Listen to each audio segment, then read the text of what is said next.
Hello, everybody. I'm really honored to be with this illustrious group of folks. It's important to us that all our work be based in science. We at Beyond Pesticides, we see ourselves as an organization that's protecting health and the environment with science, principally, policy and action. So we're sort of trying to merge all of that.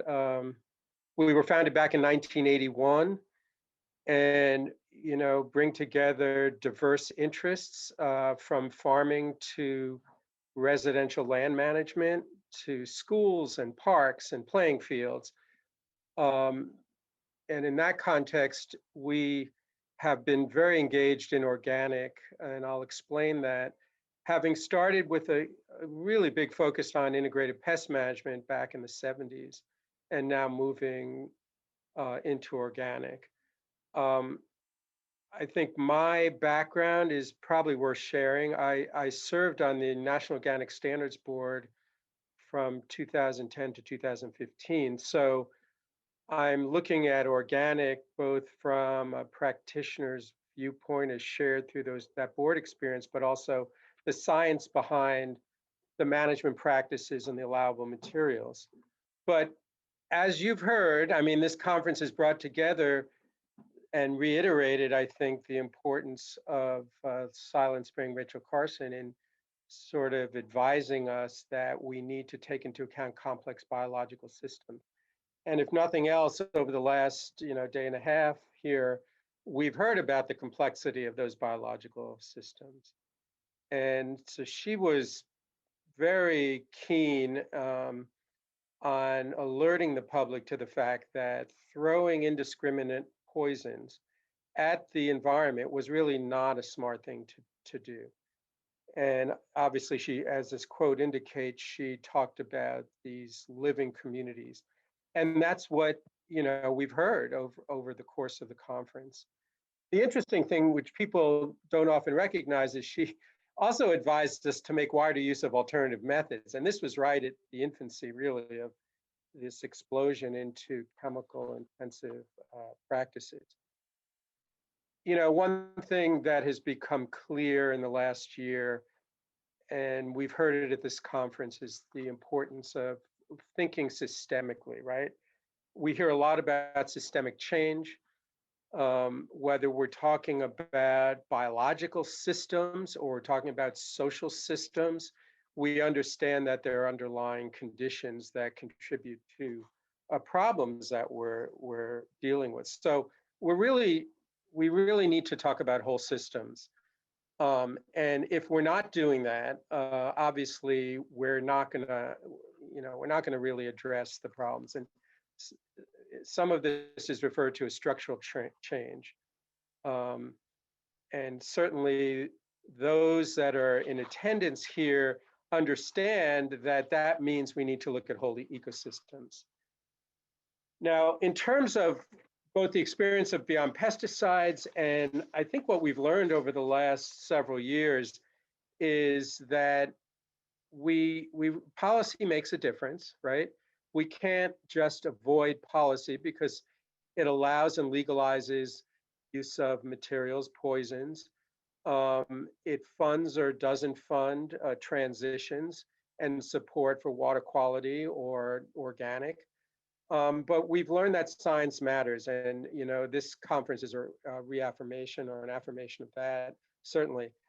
We also know when we track pesticide use that a lot of the decisions are politicized. And so what does that mean for us as decision makers, whether we're sitting in elected positions or we at the local level on a city council, county council, town council, school board, or we're running a household. We're decision makers, and we have to understand what's behind a decision that allows a chemical on the market. We're also quite aware that we're facing the climate crisis. We're in a climate crisis, and there's insect decline as a part of that and independent of that, but they do intersect, of course. There is undue influence in environmental policy. And when you add all this up, and this is where we come down as an organization, and the importance of the work that everybody is doing here, there's a tremendous weight that's put on local decision making. We'll talk a little bit about that too. So in the scheme of things, we're really talking about the intersection of pollinator health, land management, and public health. And again, stepping back and addressing this issue as we shift away from pesticides, really focusing in on this as we make decisions, as we influence decisions, understanding and really, focusing on these intersections, I think is critical. Some of the examples that come into focus, which have been mentioned over the last day, are chemicals like neonicotinoids, which are systemic chemicals.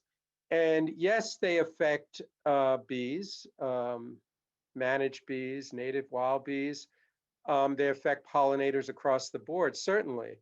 But they're also ending up in waterways. They're in ways that are affecting keystone species in the aquatic food web.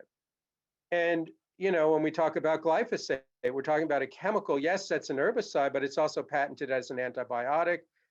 And in that context, and given its herbicidal properties, it has impacts on soil biology and microbiota, and that links into our gut biome. So there are a lot of similarities here because we all are organisms, of course, that are dependent on the ecosystem.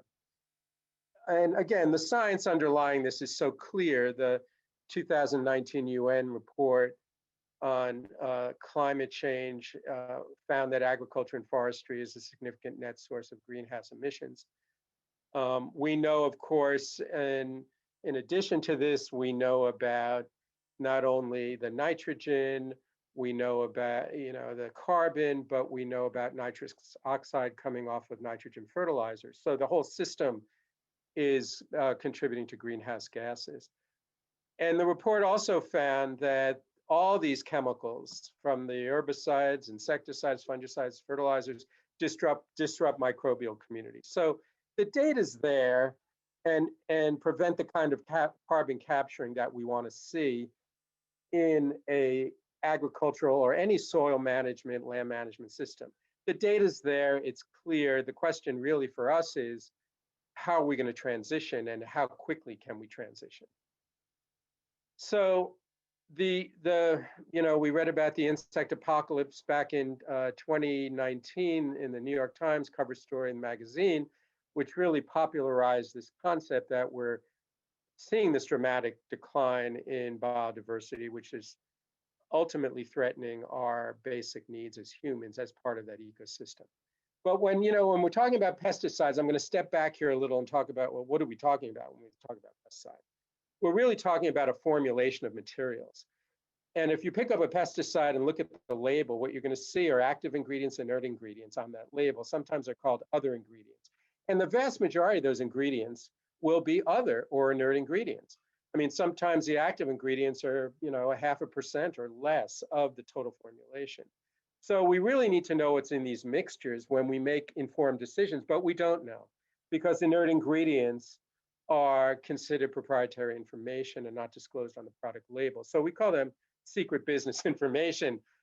If you take a chemical like glyphosate, the herbicide, it's mixed with a surfactant, POEA, which is as toxic, if not more toxic than the active ingredient. So we're really not able as a public, as public servants or as advocates or as scientists to make informed decisions on what exactly we're using in the context of our use decisions. But it's worse than that because the chemicals also, I'm talking about these formulations in the jar, in the can or spray or what have you, it contain contaminants and impurities and breakdown products. That is chemicals that are oxidized in the environment. And they too are of concern. 2,4-D has a dioxin contaminant. We've seen all kinds of contaminants in wood preservatives, which are another story unto themselves. But when we're talking about putting these things out in the landscape, we certainly have documented the groundwater contamination, the birds, contamination to birds, fish, and certainly bees. And of course, as this conference is so focused on the impact on both habitat as well as the systemic impacts, meaning these chemicals are taken up by the plant material, and they move through the plant and are expressed through the pollen, nectar, and glutation droplets indiscriminately. So any forager, obviously, insects, which we have from time to time called beneficial, but all insects have a role, whether we define them as beneficial or not, in a balanced ecological system. Those predators that we rely on, and those the insects that are important to pollination are directly affected, either as a result of that direct contact, but also, we're using a lot of glyphosate, right? So what are we doing? We're killing off vegetation habitat around those sites where glyphosate's being used. Again, the deformities in amphibians we're seeing as a result of herbicide use. So here are the historical trends that we really have to take note of, I think, if we're going to make better decisions on an urgent timeline. This is my history, okay? Beyond Pesticides was started in 1981. And when I first started working on these chemicals, we were still using some arsenicals. They're mostly gone now. DDT had some minor uses, but the major chemicals being used for termite insecticides, so these are chemicals that were at this point not being used in agriculture. In the early 70s, they started to be phased out. All the organochlorines. But the point here is that when we realized that we were indiscriminately killing off wildlife, eggshell thinning in eagles, reproductive problems, we realized we had to shift. The market had to shift. And what did it shift to? It shifted to chlorpyrifos. Well, you've all heard about brain damage in children. You know that chlorpyrifos is deadly for all insects, bird populations. And then we got a little bit savvy for a while there that chlorpyrifos needed to be phased out. We took it out of residential uses, left it in most agricultural uses. The Obama administration proposed banning it across the board in all agriculture. In 2016, that decision was reversed. Did I say something about decisions being politicized? The decision was reversed in 2017.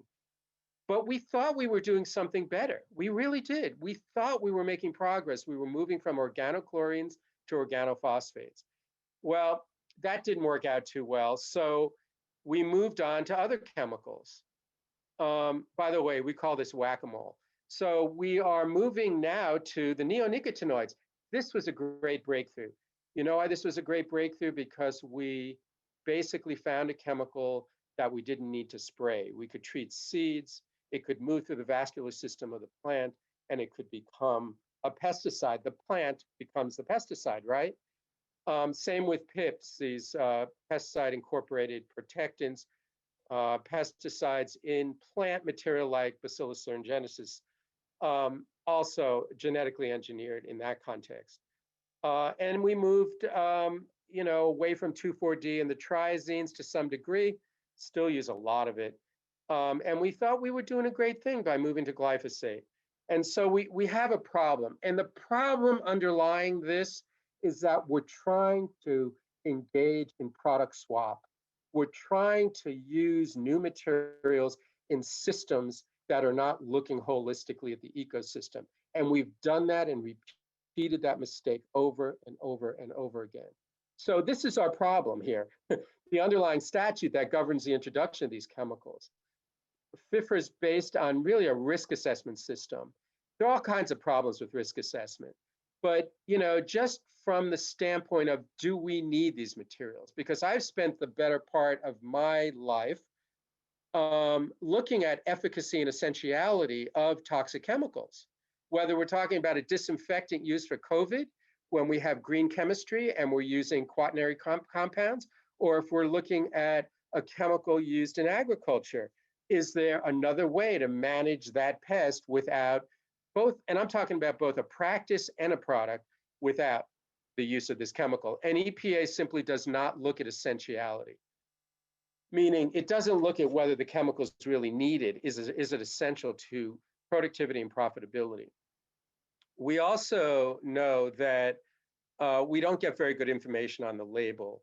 and that we don't have very good compliance. Anybody that lives in an agricultural area knows you don't see inspectors, you don't, you know stuff might be going on. You've seen drift, you've heard about water contamination, you may have seen some bird kills and some, adverse impacts. You may have even been harmed physically yourself.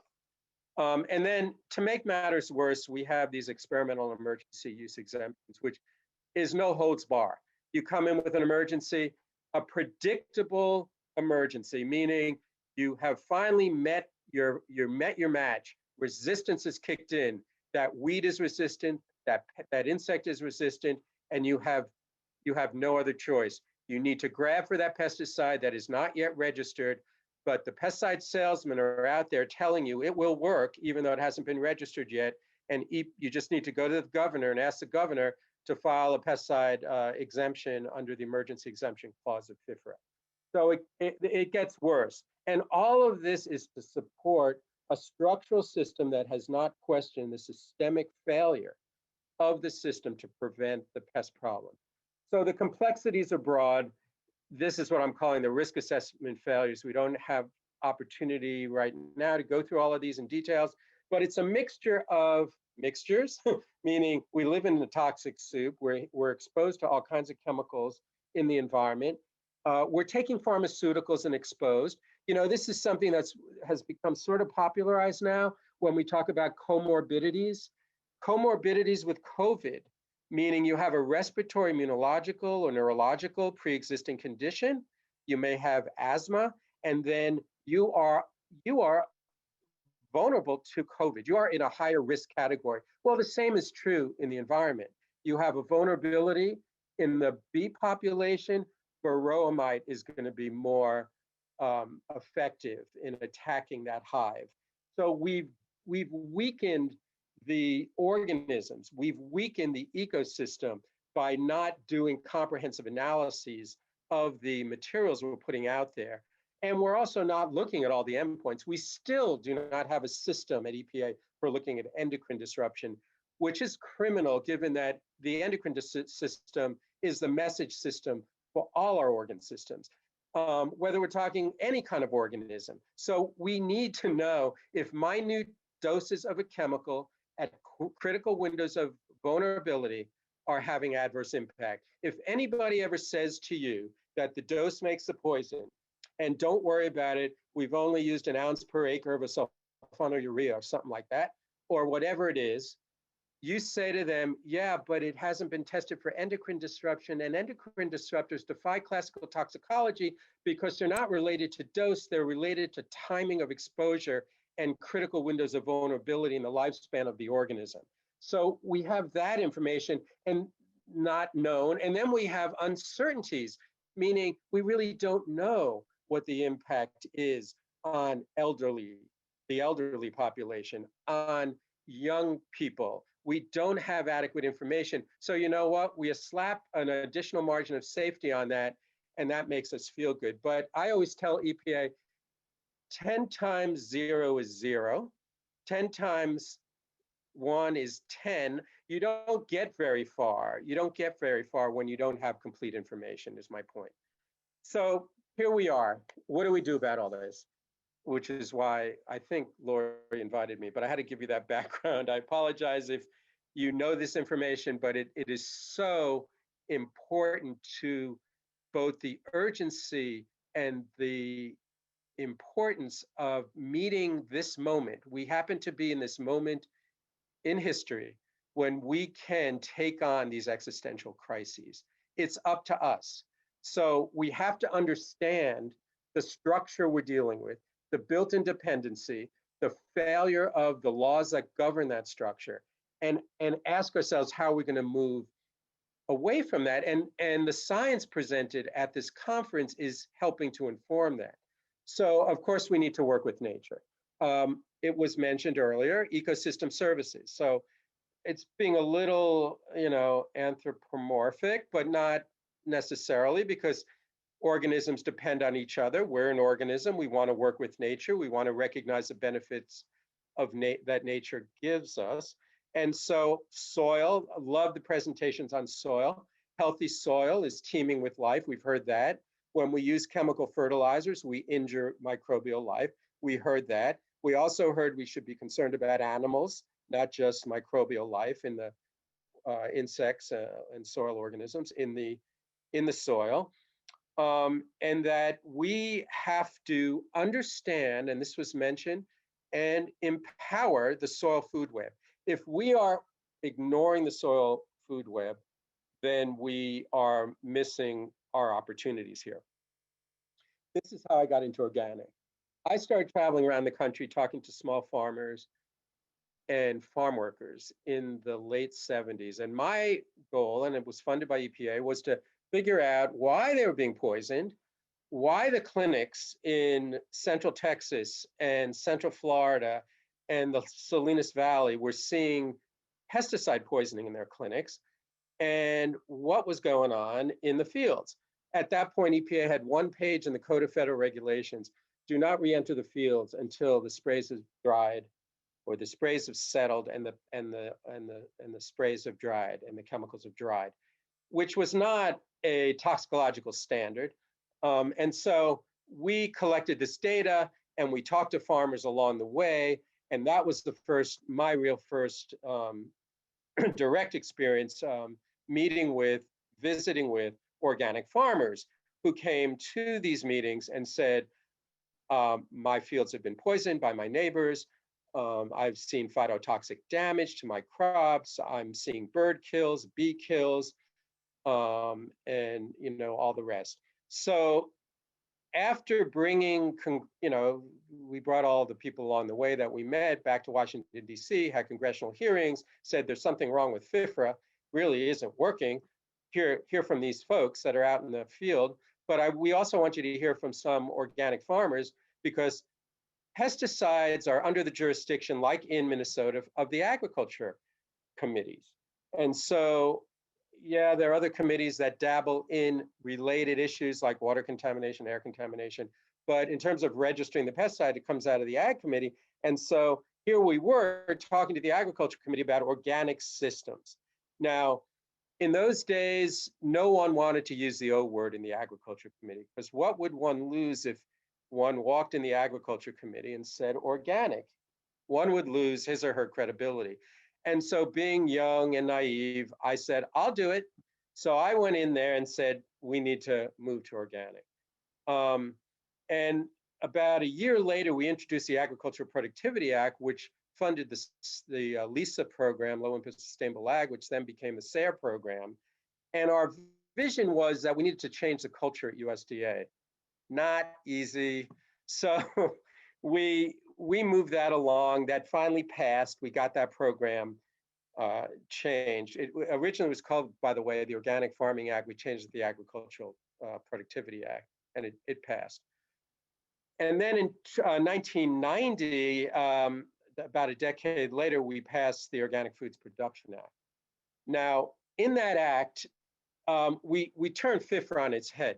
The default assumption is that synthetic inputs are not the norm. Do we allow synthetic inputs? Yes. They get put on a list of allowed and prohibited substances.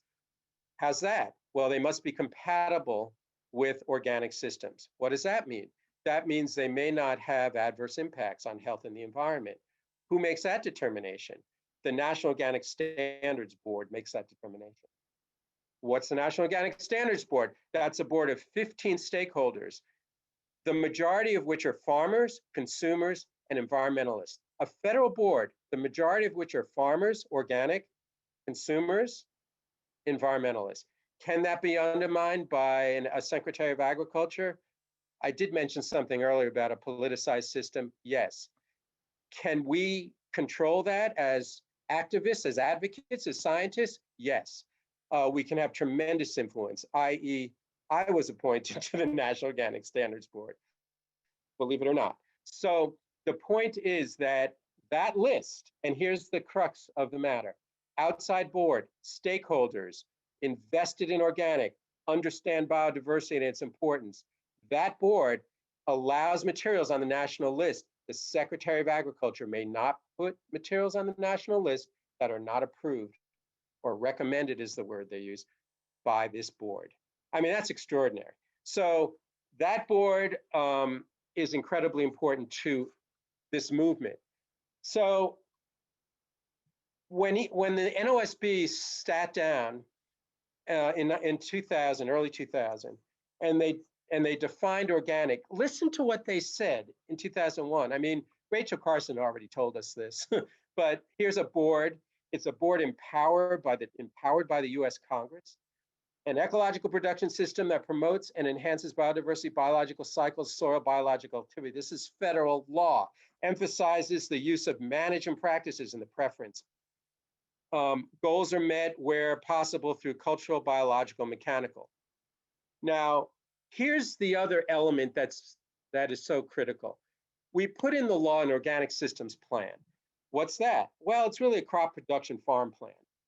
Who does that? Well, the farmer is required by law to put this together. Now, those of you in organic, I apologize for going over this ground, but I'm only doing this to show the dramatic difference between what goes on under FIFRA, no system plan, no evaluation of that plan, no attempt to prioritize lower toxicity materials, no evaluation on an ongoing basis or inspection of how's it going. What kind of inspectors are not supposed to give advice, but you may need some advice in this area. Here's somebody, an expert that may be able to help. And so these categories are so critical and different from FIFRA. We don't look at compatibility with the ecosystem in FIFRA. We don't look at protecting and enhancing biodiversity. We don't look at compatibility. We do not look at essentiality. And one of the elements here in the organic law is that you come to me with a material and you say, well, it's at a so what level, it really doesn't hurt that much, it don't hurt at all. And we say to you, we don't need it. You haven't proved we need it because we have cover cropping, or we have hedgerows, or we have whatever, plant strips or flower strips or whatever. So at that point, and here's our hedgerow right here, we don't need that material. It's not essential, so it's not approved. So again, organic farmers, and this is where the science comes in, right? This study out in 2018, organic farmers or farms have a higher rate of floral, bee, and butterfly diversity. Continuity of flowering species seems to be critical to that, and insects, pollinating insects, most likely the result of various insecticides. It wasn't the point of the study, but the scientists found that there were these depressed populations, of course. So this is systemic change. This is systemic change. We're changing the structure of agriculture. Now, in my view, these systems should support small family scale agriculture, right? Because if an industrial farm comes to the Organic Standards Board, NOSB, and says, we need this material, we say to them, not really. If you change the scale of agriculture, in other words, if you rotated, if you provided more access to pasture to your poultry, if you changed your practices in terms of, for instance, went from plantation agriculture, we get hit up a lot by a farmer or farm operations from the South saying they need ethylene oxide or something like that because they have a plantation system. And if they had a smaller scale of agriculture, they wouldn't need that. So here's where the nexus is between protecting ecosystems and what we are doing, what all of you are doing to fight the climate crisis and the decline, what is really, we're headed for a collapse of biodiversity. Obviously, we're almost there. The most recent data we saw with the Western monarch. This is how we intersect. And we need to talk about this, okay? Because when we bring our issues to a policy forum, or when we go to our county council or our city council, this is what I show them, okay? I say, look, we may not just be talking about agriculture here. We may be talking about what you're doing in your parks and your playing fields along your rights of way. But this is an incredible study because it's comparing organic and conventional, and it's looking holistically at what we can do. So, you know, the leaves of this plant, this graph, really are on the right. You see organic, and organic in this context tells us that what's the biggest leaf here practically? We're seeing soil quality. Okay, so already we're in a position where we see a net benefit. Okay, we're minimizing energy use. We're protecting biodiversity better. We're minimizing water pollution. Where our profitability is competitive and in many cases greater. You know, total costs are even higher in conventional ecosystem services we mentioned earlier. Reduced worker exposure. As a consumer, I don't want to hurt people to grow my food, right? So this is very important. We're talking about racial equity now when we talk about environmental policy and public health policy. We're talking about racial equity, and the new executive order by the new president, it's called Reforming Regulatory Review, requires a screen for racial equity, climate crisis, and public health. So right here, I know when I travel the country and meet with farm workers, and when I travel the country and meet with landscapers working for parks departments, they are predominantly people of color. Not always, but predominantly. We minimize pesticide residues, we increase yield and nutrition. So now, you've heard me use the word organic. I mentioned early on that we talked heavily about integrated pest management. In the early years, we don't talk about integrated pest management. Why? Well, this is the crux of the matter, the judicious use of pesticides.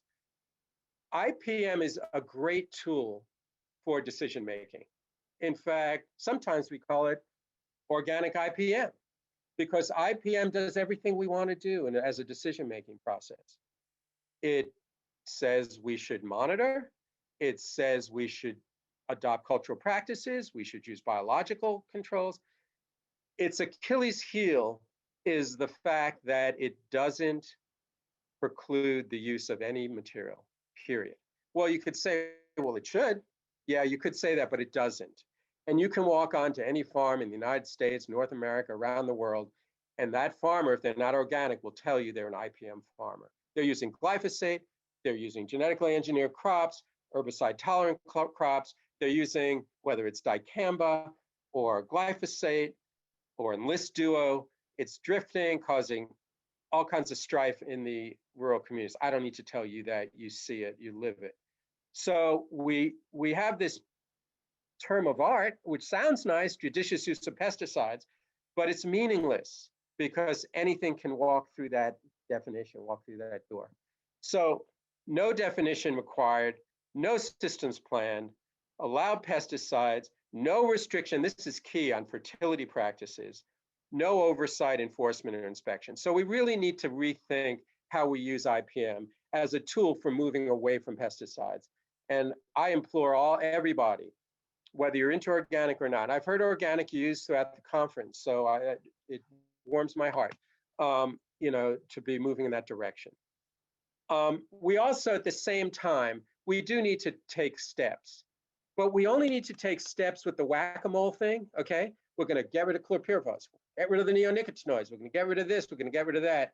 If we frame it in a holistic context and say, you know why we're fighting this chemical? Because the system that allows its regulation is broken.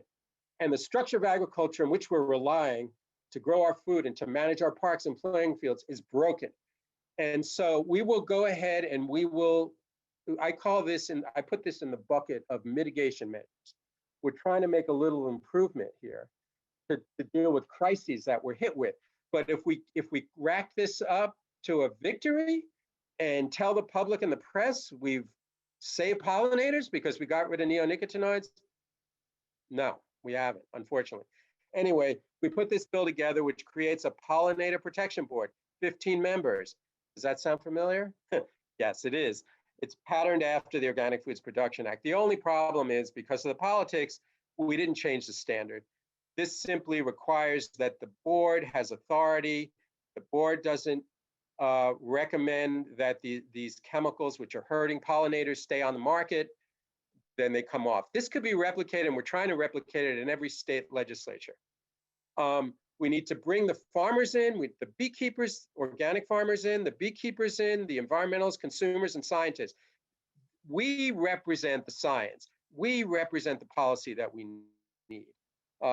It's very hard to get to a 2/3 vote. You have to really get consensus.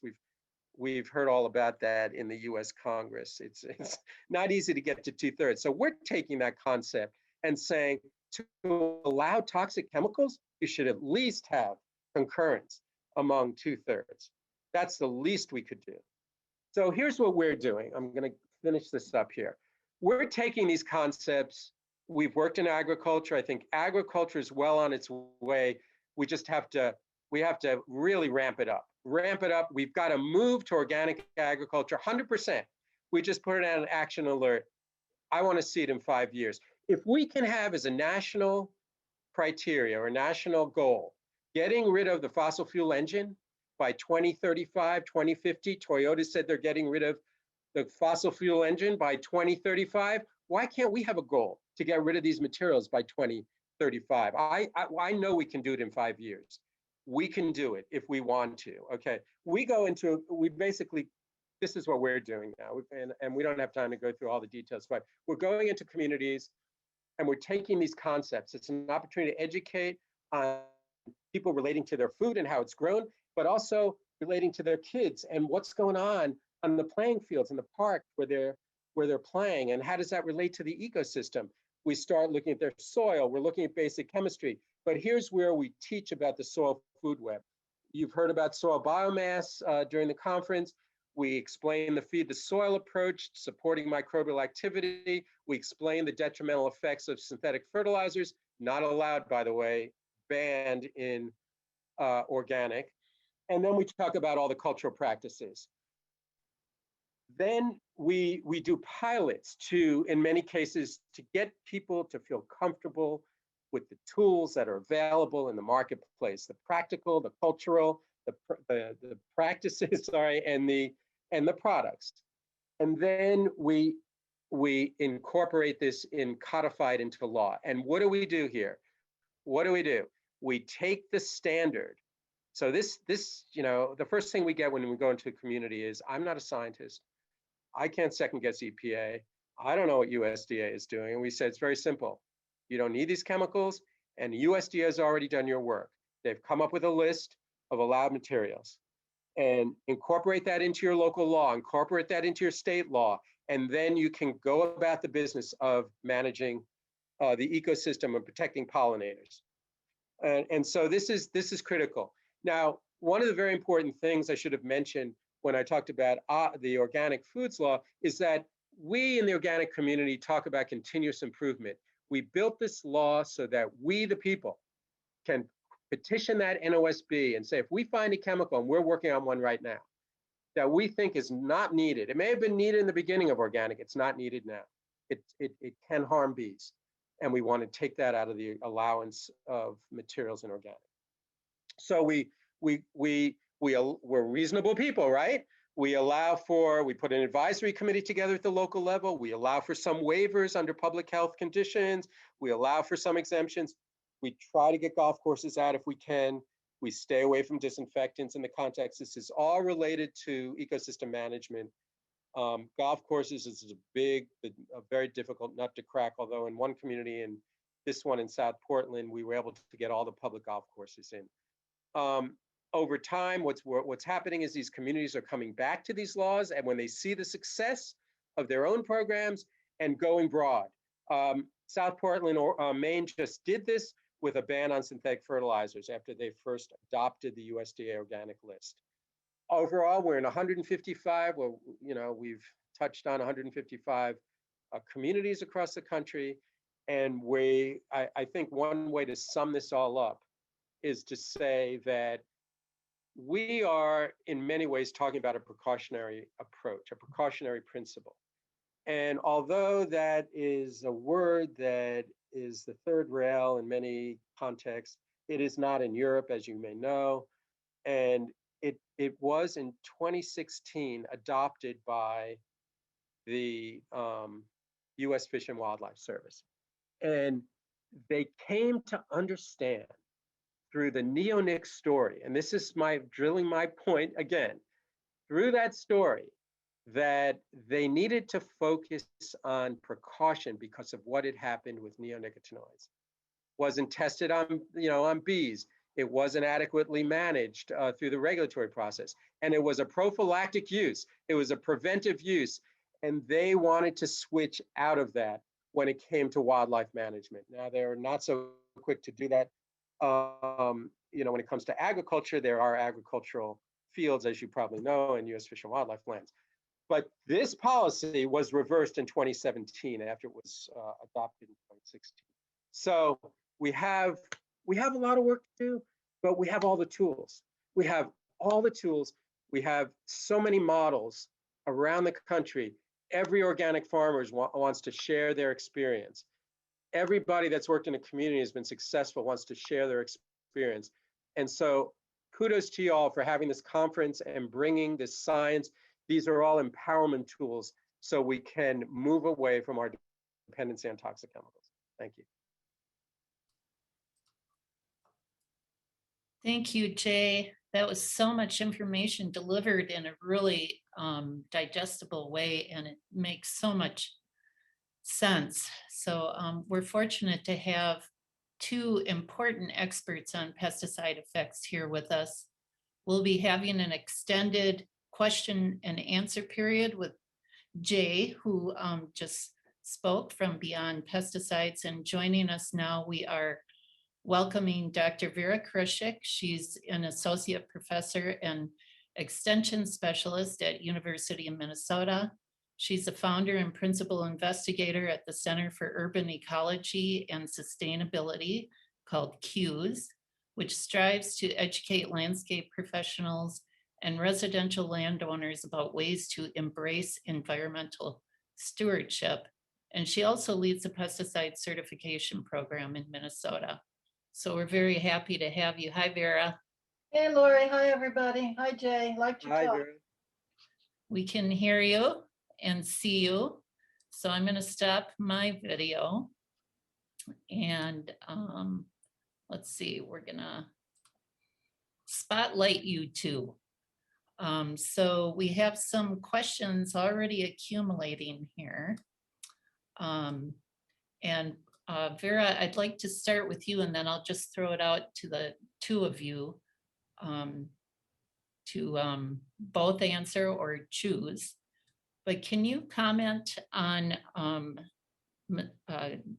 mosquito use of pesticides, and in particular spraying for mosquitoes, and how that affects pollinators? Yeah, thanks, Lori, and thanks for who posted that question. Well, pesticides kill pests, they kill insects, and it's difficult to come up with something that kills mosquitoes and doesn't kill other flying insects. So people have to work with what they have at hand, which is to temporally and spatially spray for mosquitoes, supposedly when other insects aren't flying, because the compounds that have been registered kill everything. We don't have any mosquito sprays right now. We have, things to put in water. BT israeliensis that works and is specific, but the sprays are pretty general. And so there is no question that mosquito sprays are going to kill pollinators. A lot of anecdotal information. If you talk to people, lepidopterists, and they want to grow beautiful bugs for their collection, and they hear the mosquito district is spraying, they run out and cover all their plants, else the insects they have feeding on their plants are going to die. So the data is clear that it can be a problem. And so the mosquito districts come up with, they have to write proposals on how they're going to, for instance, when you have an endangered species like rusty patch or monarch, which didn't make it to the endangered species list yet, it's a big issue, because then habitat has to be managed in ways that can serve that endangered species, which is decreased pesticide use and increased life history options in the habitat by increasing overwintering sites, breeding sites, etc. So the answer is, the question is yes, Mosquito spray kills everybody. So you could only temporarily and spatially use it at times when other pollinators aren't around. There is more biorational products for water, but not for the air. All right, well, here is a second question for either of you.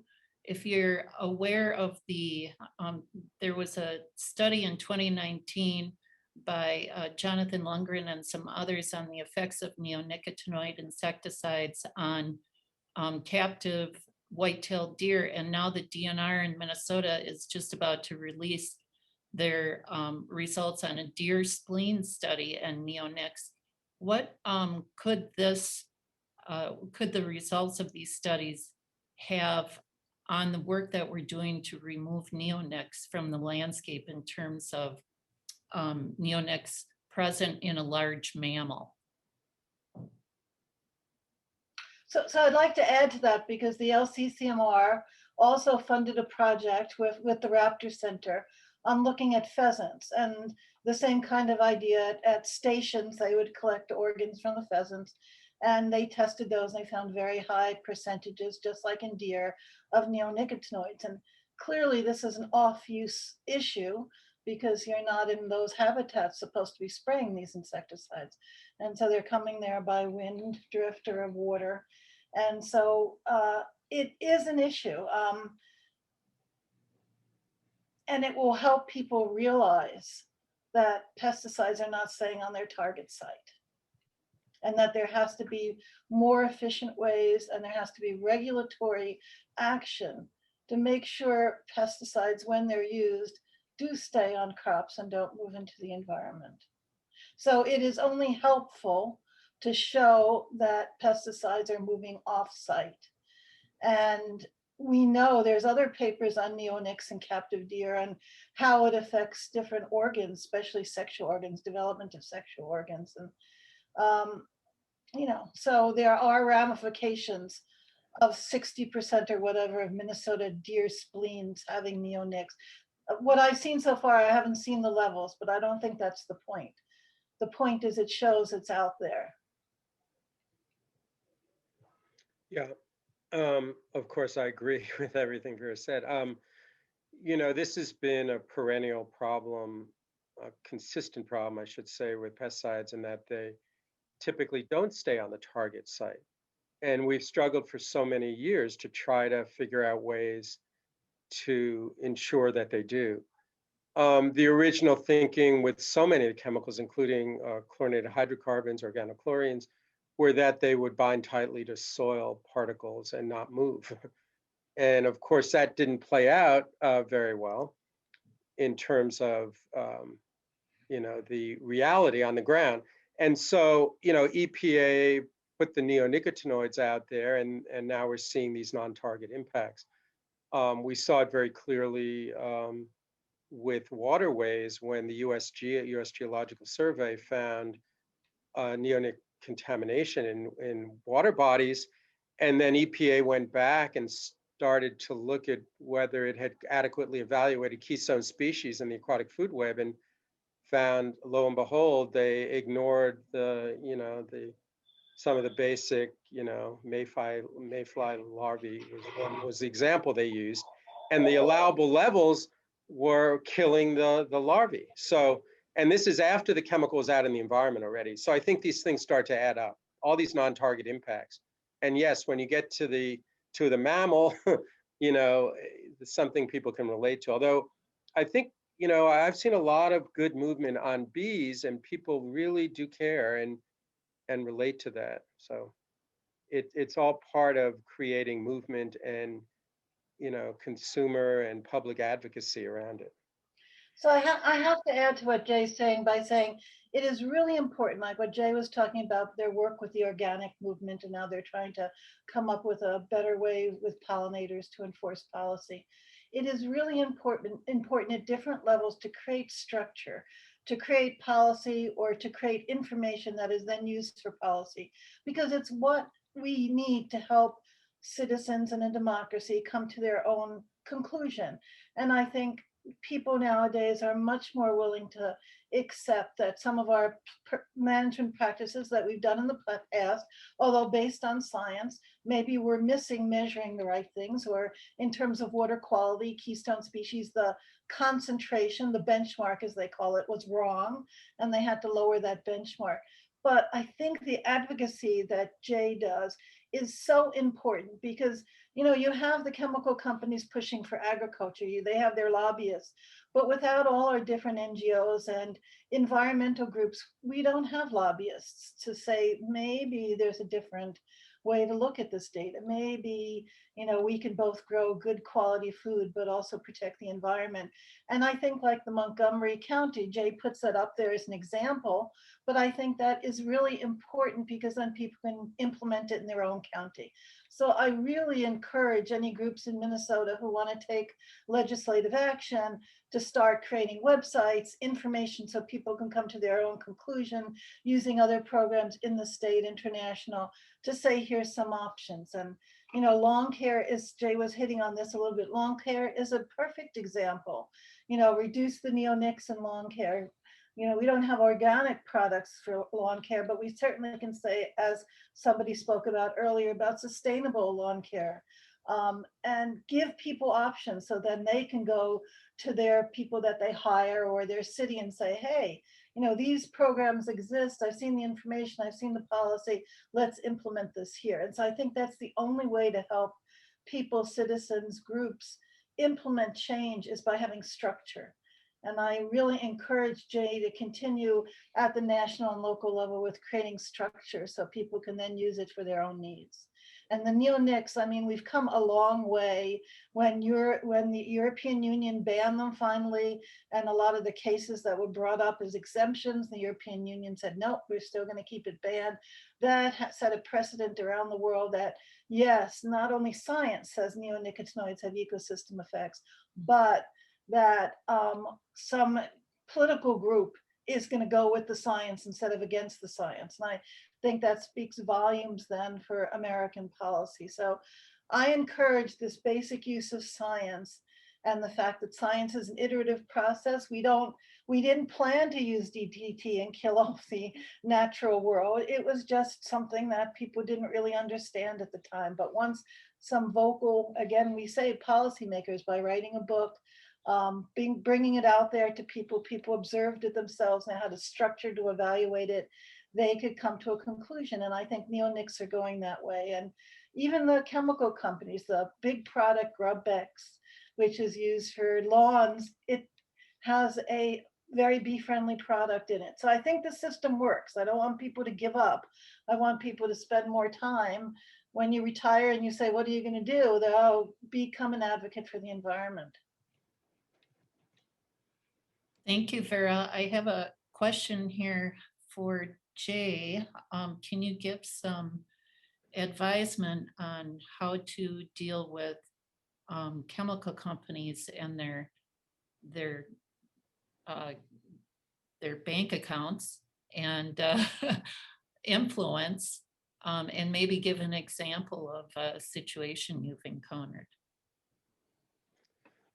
Yeah, I want to endorse, of course, what Vera just said, because, you know, I find that, you know, we're all very busy, right? So I'm lucky enough to do this as work, right? But most of the people I work with are volunteers. And so getting engagement takes effort. You know, you're raising a family, you have other obligations, you work hard, long hours, and then you have to go to a community meeting and talk about this stuff. It's tough. But the reality is that's what makes the difference. And if we can enlist folks who are retired, teenagers, you know, if we can enlist people that can put some time into it, we can rally communities around this. It's being done. It is being done all over. Or get yourself on an environmental commission, a local environmental commission. That takes time to do away from your family. But the bottom line is that despite all the money, what I see happening, I've seen it with organic, which was really dismissed as backyard gardening, hippie agriculture, and now it's a $60 billion industry. I think that we as consumers, play a role. We don't always have to depend on policy in the sense that we can drive the market in ways that move the market toward, ecologically sound practices. It's not the be all and end all, and we can't ignore policy, but we have to keep that in mind too, that our choices through our purchasing power does have an impact.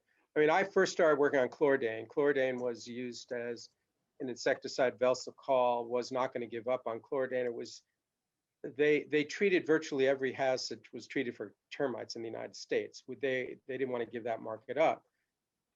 We sued them. We sued EPA for failure to, implement the law. We did all these things and sometimes you sue not because you think you're going to win, but you sue to focus public attention on a threat.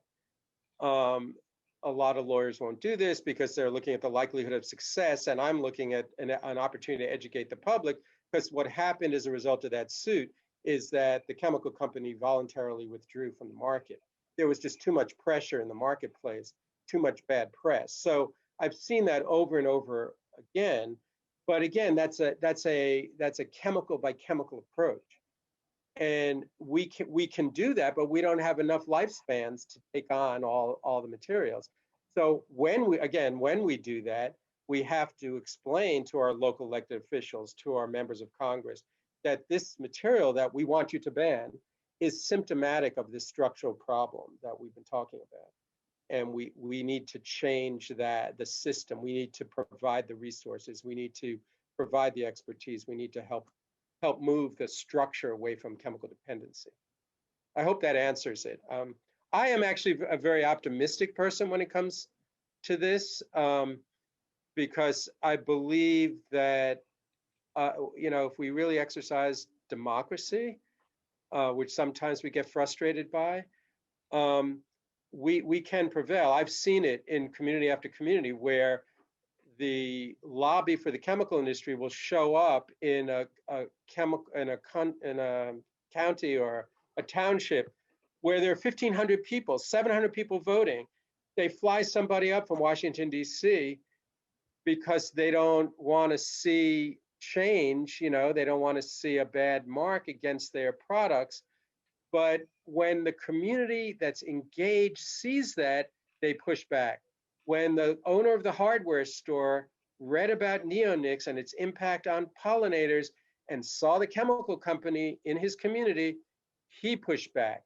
So it actually elevated the level of engagement and enthusiasm behind the legislation, which was one of the first countries to pass to ban these chemicals.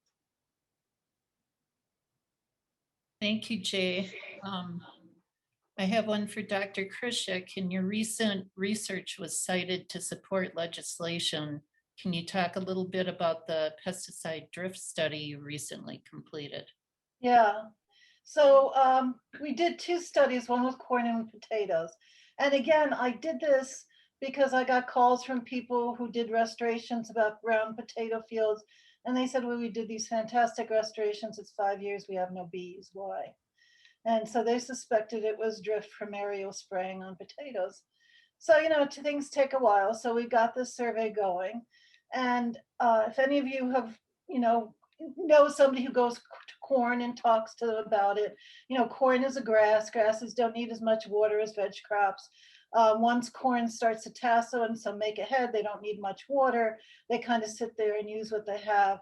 And so corn, you don't need a lot of insecticides on. You don't need a lot of fungicides on. And our data supported that. On wildflowers growing around corn, we only found atrazine. We only found, which is a herbicide. So that was really interesting. So then you take potato, which has a lot of problems. And, in Minnesota, we grow a lot of potatoes from McDonald's. And we also grow seed potatoes, which can't have any virus in them. So they're out there spraying very early. And so we found very, very high levels of pesticides, not only insecticides, but herbicides and fungicides, sometimes up to 15 on one wildflower, which was phenomenal. And these samples weren't taking right next to the field. They could be 100, 200 yards from the field. So this is the drift we're talking about for mosquito abatement programs. This is the drift that we have to start to figure out how to stop this drift because it is moving products. And the Minnesota Zoo has an endangered species program for some butterflies, and they also have documented drift from spraying as well. So it is a relevant and important issue to protect the environment. So we're just ended a big butterfly study, and so we are getting a lot of contacts about it. And what we demonstrated was I was on an endangered species panel for the monarch, and there was very little data, actually, the field rates that affect monarchs. So we went off and did that. And what we're finding is that monarch butterflies are very sensitive to this chloranethyl which is bee friendly. So at very, very low levels, they're being killed by this chloranethyl.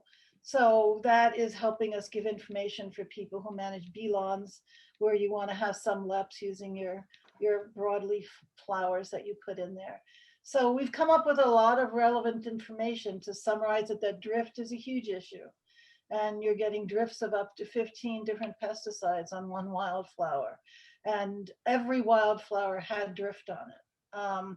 And the USDA analyzes our data by their standard methods.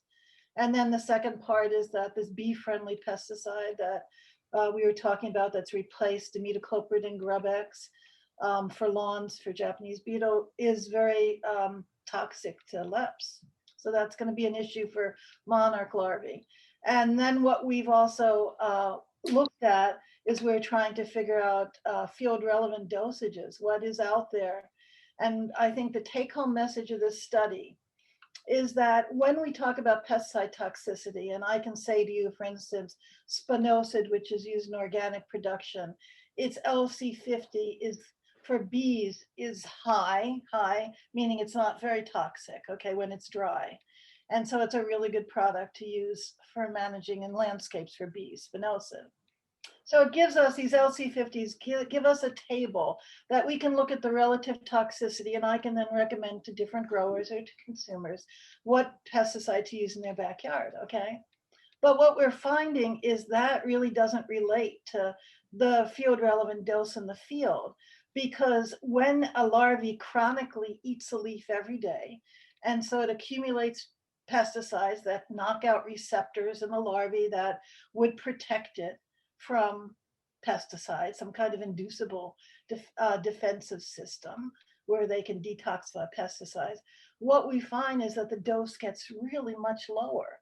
So the LC50s are good for ranking, but what this paper is going to say, it's not useful the way people have used it in the past to say, okay, if the LC50 isn't reached, then what you're spraying isn't toxic. So it's coming to the conclusion that, yes, cumulative dose is a huge issue, and it lowers the rate at which any kind of herbivorous insect or bee is going to be affected, which is a big deal, because everybody has been getting behind these LC50s and saying, okay, we rarely reach that level of contamination in nature.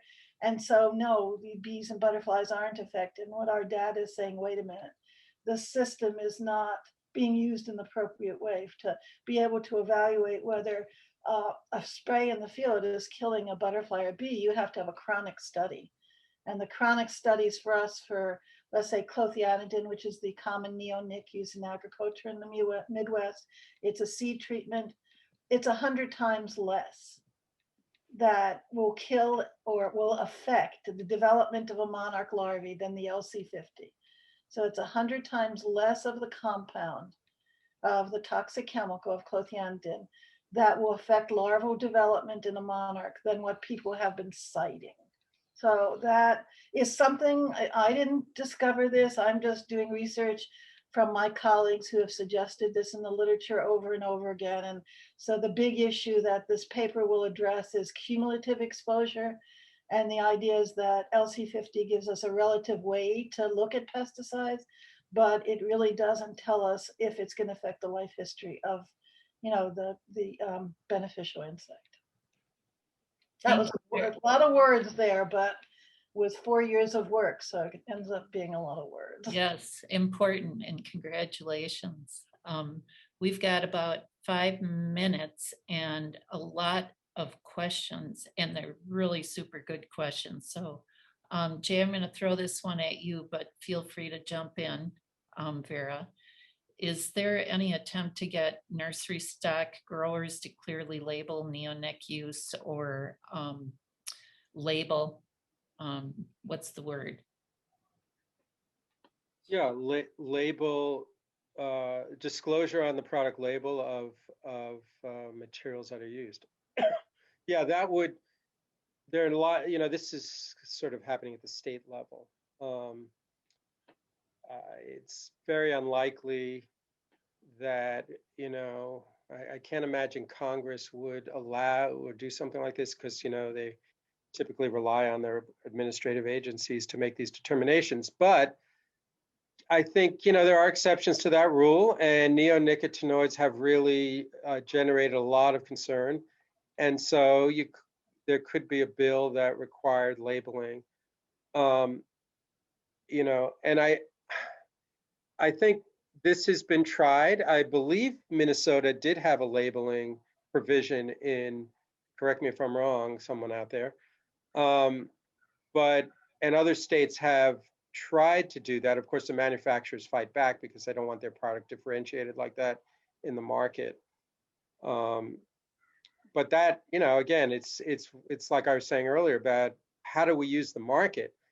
And, to the extent that we're consumers and we're going to the nurseries that we buy things from, and we're asking the nurseries to make that information available, that gets back to the nurserymen or the nursery owners who are producing these crops, and then ultimately we see change that way. And we've seen a fair amount of that happen already, because the retailers are getting hit with these questions as consumers come in and say, I'm really concerned about these neonics. If I put this plant in my garden, and the adverse impact it will have.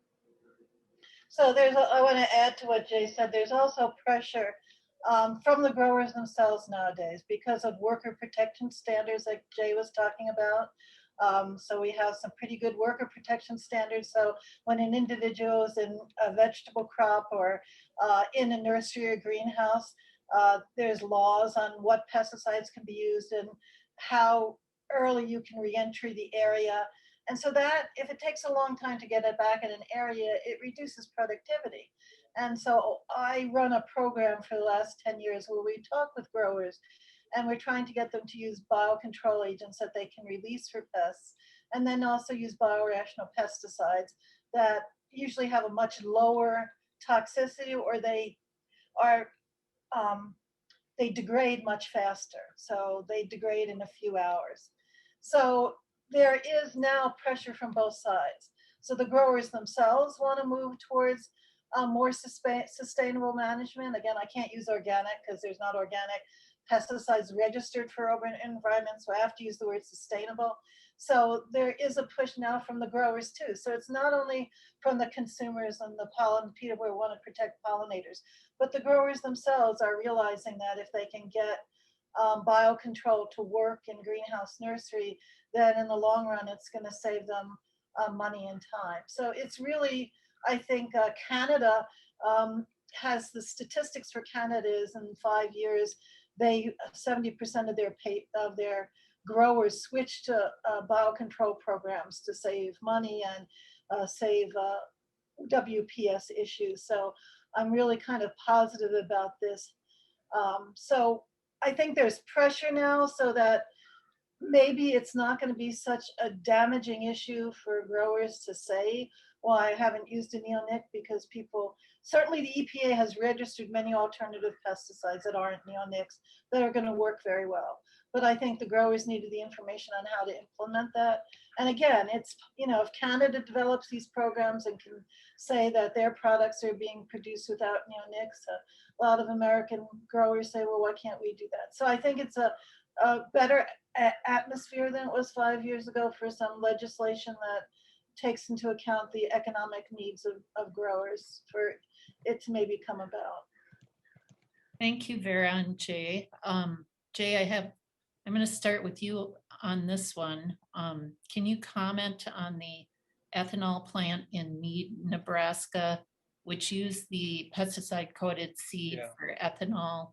I'm sure you're aware. Yeah. And the legalities. You know, this is an area where EPA is extremely weak because,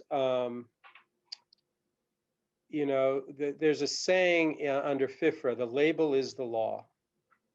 And if EPA doesn't, when it registers a pesticide, doesn't put restrictions on that label, then it has a very difficult time enforcing against a pollution type situation like this. I'm not aware of anything on the neonic label regarding this. They would consider this sort of a type of disposal. You know, that EPA could come back and say, you mishandled this product, you know, by using it this way. We ran into the same problem with pressure treated wood, and people use, you know, burning pressure treated wood in their fireplaces, where, you know, there's no labeling on the wood and so forth. Treated seeds is a very different, you know, this is where the laws often don't anticipate all the permutations of how things can go wrong. And they have something called a treated article exemption. Well, the seeds are a treated article. The pesticide is to protect the seed, or protect the plant.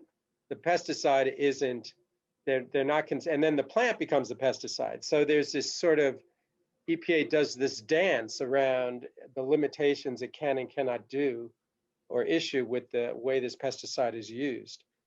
So I'm almost certain that EPA doesn't have any restriction. They may now after this incident on how this material can be disposed of. You know, we're talking about seed that wasn't planted or seed that was surplus or what have you, that was used and burned in a facility. That's the way I understood it. You know, it's again, it's another one of those situations where once you allow a material toxic out there in the market, things will go wrong. And they're in many ways unanticipated because they're not the norm. And EPA can write that off as it's an anomaly. I used to bring a photo to EPA when I'd meet with them on lawn chemicals of a True Green truck. It was Chemlawn at the time, that had crashed and was lying on its side, and you know the chemicals were spilling out all over the place. I said, EPA, this should be part of your risk assessment. This happens. This, you may not want this to happen, you may not expect this to happen, but it happens. So it just goes to my point earlier that we don't have full information when we calculate hazard.